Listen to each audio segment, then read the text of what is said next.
but politics, what can I say? Well, we're at a party, huh? Basta nga pala sinyo sa mga tropa lang sa Pilipinas, kayo po yung inimbita namin yan sa Innovation Volume 4. Volume 4 po ngayon, Basil. Kaya po ngayon na inimbita namin ngayon sa mga cast namin ngayon. Ako po ngayon si Francis, aka Isko. Nagkapakilala at ngayon babalik. Okay?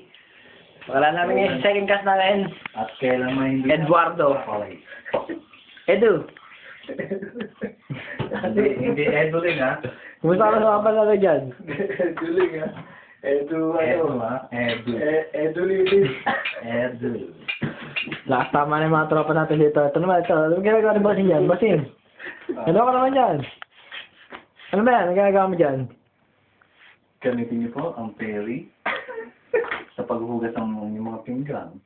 Lakas ang puta. Kung gusto niyo pong kuminang-kinang, peri ang gamitin. Tarapado, peri ko yun eh. Gago. Wala ulo eh. Pag ginamit ko kulit, so easy oh. Ayan pala eh. Sabi sa'yo eh. Ano to, medyo maganda eh. Peri. Siya nga pala ko, pasensya na kasi medyo gibit kami ngayon. Kaya walang pera. Kaya ito ngayon, medyo konting inuman lang pero okay pa rin. Kaya pala yun namin ngayon. Ito pulutan namin. Nga pala siya.